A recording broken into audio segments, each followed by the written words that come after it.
What is going on, Hawks Nation? Ladies and gentlemen, hope you all are having an amazing day. Your boy is having a great day so far, especially after last night's W. I was trying to get a video out sooner. I went on a live stream last night with the Fila podcast team and was busy throughout the day today. So here's the Game 4 breakdown and recap, post-game thoughts from yours truly.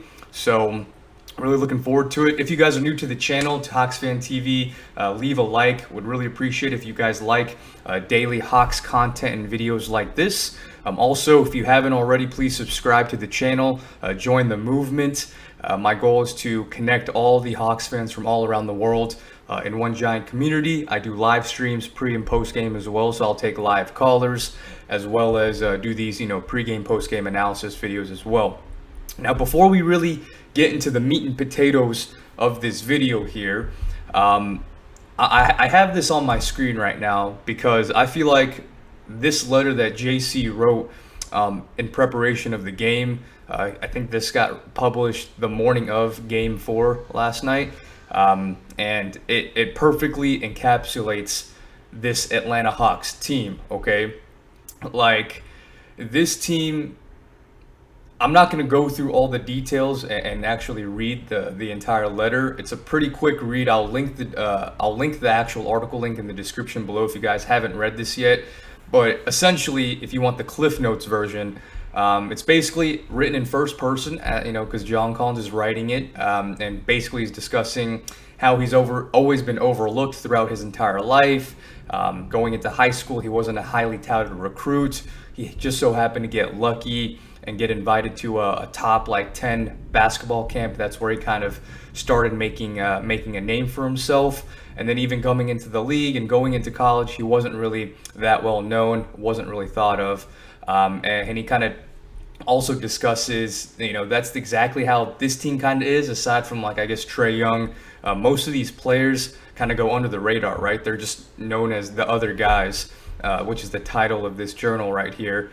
But it's perfect. If you guys haven't read this, I tweeted this out yesterday morning, and this got me fired up for Game 2. As you can see right here, towards the end, he goes, yeah, we lost Game 3. Yeah, we're down 2-1. We're probably still the other guys in this story. We're definitely still the underdogs in these playoffs. And honestly, let's face it, my mom is still making up about half of my mixtape views. Some things never change. But I feel like this is also a part of it, or what makes this run special. We're doing it our way, the Atlanta way. You know what I mean? We're doing it with originality, with hustle, and with cultural lifting us up, and vice versa. We're doing it with nothing to fear and something to prove. We're not just winning for this city, we're winning as this city. That got me fired up for Game 4. I'm getting, chills down my spine as I'm rereading this again. I've probably read this 10 times already. And I knew our boys were going to play inspired basketball last night. I said it all throughout my Twitter feed. I even said, I genuinely think we're going to tie this series up 2-2 after last night. And this was a big part of it. After I read this, I was just so motivated myself. I was ready to run through a damn brick wall. And I know our team was feeling like this too. So this was perfect. I just wanted to get into this because this is the perfect intro as to why our team played so inspired. Yeah, we wanted to play for Trae. We wanted to win for Trae. We wanted to shut the national pundits and media up that, without Trae, we couldn't win. He is our team. There's no other good players on this Hawks team other than Trae, blah, blah, blah, yada, yada, yada. But the reality is this team is deep. They're hungry. And we have a lot of players that can dribble, shoot, and pass. And in basketball, that's really all you need, okay? And a lot of heart. And that's exactly what this team has. But yeah, I absolutely love this article. But like I said, we were playing some inspired hoops last night. Oh, whoops. This is my... I was just on a radio show, the 92-9 game with John Chuckery. I had to take him to school, okay? I hope he brought his pen and paper out. So I was pulling up some stats from a previous game to drop some knowledge. But here we go, okay? Let's see. Looking into the box score for Game 3, or Game 4, excuse me.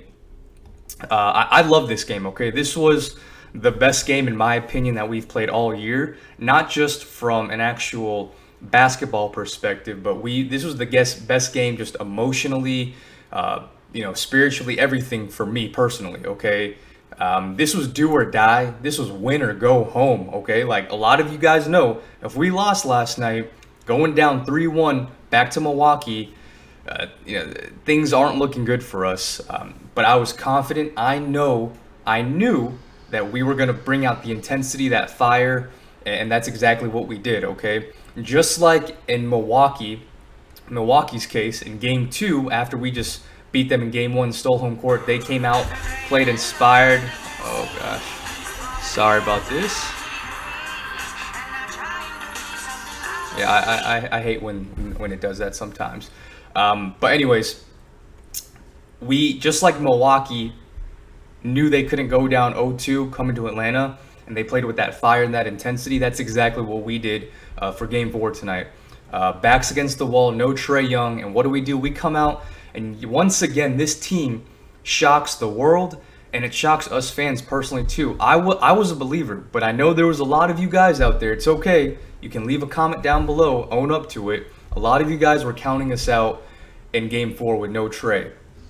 And this was a brilliant effort, just top to bottom, okay? Everyone that stepped foot on the court last night contributed to us winning, okay? Now, John Collins, you look at his points, only 4 points, but he did a lot of other things that don't necessarily show up in the points box score, okay? He was a plus 26 for a reason. He had the highest plus minus out of any one of our starters, okay? He does all the little things, the hustle plays, the gritty plays, getting those timely rebounds, getting some timely steals, being a pest on defense, getting a help side block, whatever the case may be, he does it. And, he is kind of just like our jack of all trades. He can shoot it from the three, he can take it to the rack, he can get put back dunks, he can do a lot of things, and he certainly impacted the game in more than one ways. Now, Clint Capella, 15 points, 7 rebounds, had some timely buckets. That circus shot in the middle of the fourth quarter with Brook Lopez all up in his face, and he just hits it from behind the backboard was incredible. It's crazy because I said to myself, as soon as that ball left his hands, I said to myself, this ball is going in. I just had that gut feeling, and as soon as it started slowly going over the backboard, it just swished in the net, and I was like, yep, this is the Hawks night. Like I knew there was no way in hell we were going to lose that game. It was just one of those nights. All things looking good for our beloved Hawks, okay? And he was also super efficient, 6 of 7 from the field. I'll take that every single day that ends in Y, okay, people? 6 of 7. Lou Williams, super efficient, 7 of 9. 2 for 3 from 3, 21 points. What more could you ask of Lou Williams? Like, he's a vet, obviously. 3-time Sixth Man of the Year. Like, he's a professional bucket getter, okay? Like, he can put the ball in the hoop, and he's very good at that. That's all he can do. He's a veteran. He came out, and he did his thing, man. Just like what he did in Game 5 against Philly on the road. That's the type of same performance we needed from him, and he delivered yet again. So shout out to Lou Williams. We're going to need you again tomorrow night, because my gut tells me Trae is not going to play tomorrow. We're not going to risk it, especially that Giannis is out. There's really no point of risking Trae to play. Now, if we win tomorrow, I think our guys are good enough to win, especially without Giannis. But if we take it back to Game 6 in Atlanta, it's a closeout game to go to the finals. We could maybe throw Trae in there, but we'll take it one game at a time. Now, the star of the show, in my opinion, was Bogdan Bogdanovic, Bogi, the Serbian sniper, okay? Guys, this is what we were waiting for. This is exactly the type of performance and the type of game that we were all just waiting and praying that Bogi would have, okay? Like, he made more threes last night, 6 threes last night, than he has in the previous 3 games combined, okay? I'll repeat, he had more threes last night than the previous 3 games combined. That's how cold he's been, and he's just been shooting it so poorly. But as I said in my video yesterday, he's slowly starting to get better. His knee's getting healthier by the looks of it. He's getting that lift up on his jump shot, and it showed last night. Like, we needed him last night, and he delivered in a big way. you starting to see that swagger come back, right? That vintage Bogi. Every time he hits that three, he throws the threes up, like, that fire, that intensity. We didn't see that from him because his shots weren't falling. But man, like, beautiful performance from Bogi, not only from the 3 points line, but defensively too. He was getting some timely steals, just playing pesky defense. And that's exactly what we need from him. Kevin Huerter, Mr. Red Velvet, didn't shoot that well from the three, okay, but he had a lot of those mid-range shots that we saw in Game 7 against the Sixers. He was hitting those at a high clip, and I think he can get that shot anytime he wants. He was Mr. Consistent, Mr. Steady. Only scored 15 points, but he was on a triple-double watch, low-key, okay? 15 points, 7 assists, 6 rebounds. Like, that's a great, well-rounded stat line. That's a great night. If he can do that every night, he has a long career in this league, I'll tell you that.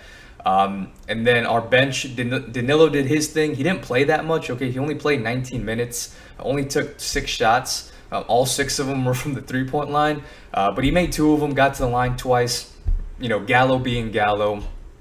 So shout out to Gallinari. He's been our best player all series long, okay? So he's allowed to have kind of a slow night when other guys pick it up like this.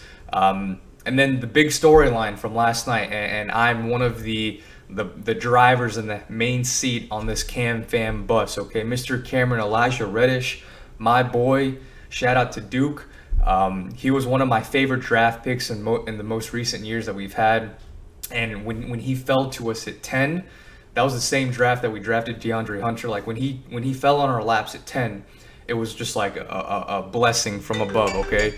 So, man, like Cam Reddish showed out. I knew this is exactly what he could do. I didn't know if he was going to be able to take his offensive game and actually play well, considering he's been out for so long, but I knew his defense was going to be there. He played elite level defense, okay? He is our best perimeter defender. Even when DeAndre Hunter is healthy, for on-ball perimeter defense, Cam Reddish is the guy, okay? And he will continue to be that guy. But he just played a great game, okay? The numbers are a little bit misleading, okay? But he played a great game, okay? 5 of 9, super efficient, 2 for 3 from 3, especially that one at the end of the buzzer when he was trying to get to JC on the block. He was defended, so he just kind of jacked one up and he drained it. But Cam Reddish is the answer. He will put Chris Middleton in a straight jacket, okay? Like white on rice. And that's exactly what he did. Chris Middleton was flustered. He was shell-shocked, and he couldn't get it going. We saw in Game 3, Chris Middleton didn't have the best of the first 3 quarters, but then he turned up in the 4th quarter when it mattered. But when Cam Reddish was on him, he couldn't even get that confidence. He couldn't even get into a rhythm when Cam Reddish was guarding him. I hope to God we see Cam play extended minutes tomorrow night as well, because we're going to need that defense. He's so lengthy, so athletic. His instincts are just phenomenal, and it's only going to get better. And he provides a good offensive, well-balanced attack as well. He can shoot it from the perimeter, as you saw. He's big and strong. He can take it to the rack. It's just his confidence at this point from the offensive standpoint, and just not playing so pressed. Like sometimes he just tries a little too hard, which results in turnovers. But he played a very patient, solid game last night. I've been waiting for Cam Reddish to come in, and he did. He delivered. Shout out to you, Coach McMillan, for finally trusting Mr. Cam Reddish, and he delivered. Shout out to Chris Dunn, too. Obviously, he didn't do anything from offensive end, but he had some dog defensive plays, okay? Like, Chris Dunn is a dog. This is why we signed him. This is what he's known for in the league, is just being a dog on the perimeter, and he did that last game. I don't expect him to play a lot tomorrow night, but who knows? Maybe we will with Trey out, so we'll see. But the biggest factor, and if you guys saw, but the intensity, the focus was just second to none last night. Like I said this in my last video, the way we played the first quarter, okay, in Game 3, where we went up like 12, 13 points in the first quarter, we were creating a lot of turnovers, getting easy buckets in transition, hitting some jump shots. It all came from the defensive end, and then we just kind of let our foot off the gas in Game 3 as the game went on. We did not do that in Game 4. We played for full 4 quarters, all 48 minutes, with that intensity, that fire, okay? It could have been easy to let it up, to let up and put our foot off the gas, okay? Especially when Giannis, which prayers to Giannis, by the way, the MRI results came out, no actual structural damage on the knee, so it looks like it's not too serious, but I doubt he plays for the rest of this series. But at least it's not a long-term serious injury. We'll see him back next season, so prayers to Giannis for a quick recovery. But when Giannis went down, okay, what was that, like towards the end of the third quarter? When Giannis went down, we could have taken it easy. We could have coasted. We could have been like, okay, Giannis is hurt. He's not coming back. We're going to win this. But no, we kept the foot on the gas, our foot on their necks, and just played a full 48 minutes with full intensity, that fire, and something that I want to see this team play every single night, like until we win that ring and hoist the trophy up, okay? Because if we play like we did last night, I mean, 88 points in a game, like holding your opponent to only 88 points in a playoff game is absolutely incredible. Like this is giving me Detroit Pistons 2004 vibe, arguably one of the best defenses to ever step foot on a court. I think they were averaging like 88 or 89 points allowed for a whole season. Think about how elite that is. And that's the type of performance we had last night. Also, another unsung hero, big shout out to Double O Onyeka Okongwu, the rookie. I'll be the first to admit, guys, okay, I'll admit, I wrote him off early. I didn't completely write him off, but I gave my fair share of my frustration that I had with Onyeka, especially all those moving screens that he had earlier in the season. I felt like he would get called for one or two moving screens every time he stepped foot on the court. He was a little bit slow. He had no jump shot. He couldn't shoot free throws. I mean, the list goes on as to why I was complaining about him. He was an undersized center. Like, what are we doing drafting a 6'8", 6'9" center in the NBA? And I thought it was a waste of a number 6 pick, but he has been so damn good this playoffs. Like, guys, he's been incredible, okay? Incredible. And just big shout out to him. Like, he's only 20 years old. He is a kid. He is 8 years younger than I am, okay? He is a child, basically, and he's playing like a man amongst boys out there. He played a hell of a job, did well against Joel Embiid and Dwight Howard against the Sixers, and now he's literally been our best answer against Giannis. So Onyeka's got a bright future ahead, and I can't wait to see what he does for the rest of his career here in Atlanta. But he is locked down on defense. He's got great touch around the rim. He's always had the touch. I saw that from day one. He just needs to improve his free throw shooting, make quicker decisions when he does get the ball. And yeah, but he's been playing phenomenally. That's not a word. He's been playing phenomenal. So big shout out to Double O. And man, like, Nate McMillan did a masterful job last night with his rotations. And it was just a beautiful thing to see. Like, our guys truly played some inspired basketball. And I'm pumped. I'm super hyped for game 5 tomorrow night. Like, we are the team of destiny, ladies and gentlemen. Like, we're going to go to Milwaukee tomorrow night. We're going to win. Okay, we're going to win, take back home court, and we're going to redeem ourselves from the 76ers series. You know, we couldn't close them out at home in Game 6 in front of all the fans at State Farm. We're doing that on Saturday night. We're going to win in Milwaukee, then we're going to come home, and then Game 6 in an elimination game for the Bucks, we're going to send them packing on vacation, and our Atlanta Hawks are going to the NBA Finals. Okay, bookmark this. You heard it here first. June 30th, 8:42 p.m. That's exactly what's going to happen, okay? I'm manifesting it, I'm putting it into the universe, and our boys are going to come out and shock the world once again. And then, once we make it to the finals, we're going to win whoever we play. I don't even care at this point. Bring on Kawhi if he comes healthy against for the Clippers. Let's play D-Book and Chris Paul and whoever else they have over there. Like, I'm not scared. Like, this Hawks team is so different from a DNA and mindset perspective. Like, I've never seen an Atlanta sports team with this type of attitude, this type of mentality. They're like the opposite of what we're so used to as an Atlanta fan. Okay, so like, for all you fellow Atlanta fans like me that are diehard Hawks fans, you understand what I'm saying. if you're just a one-off Hawks fan, you don't follow the Falcons or the Braves, and you're tuning in from Brazil. I know I have some Brazilian Twitter followers, people from Canada, whatever the case may be. Like I welcome you, okay? Like this Hawks team, this dynasty is just now beginning. Like we're in for a wild ride, okay? And this young team, if you think about it, the best players on this team are 23 and younger. Trae Young, 22, okay? DeAndre Hunter, 23. Cam Reddish, 21. Onyeka Okongwu, 20. John Collins, 23. Kevin Huerter, 22. Even some of our vet guys, like Bogi's only 28. Clint Capella's 27.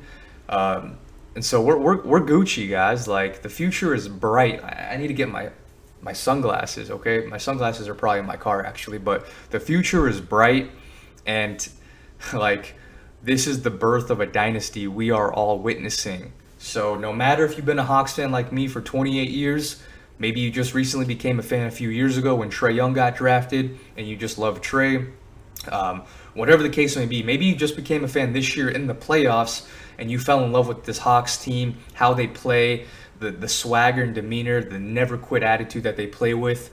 I welcome you. There's plenty of room. Join the family. Hit that subscribe button. I can't wait for game freaking 5 tomorrow night. Our boys are winning and we're bringing it back to Atlanta. And we're going to the finals. This weekend, the Hawks will go to the NBA Finals, okay, on Saturday night. So I love you all. Thank you for tuning in. Hawks in 6, and I'm curious to hear everyone's thoughts and opinions in the comments below. Let me know. But let's go out and get this dub tomorrow night, okay? I'll be posting another pregame video tomorrow. So thank you for tuning in. Everyone have a great rest of your night, and let's go Hawks, baby.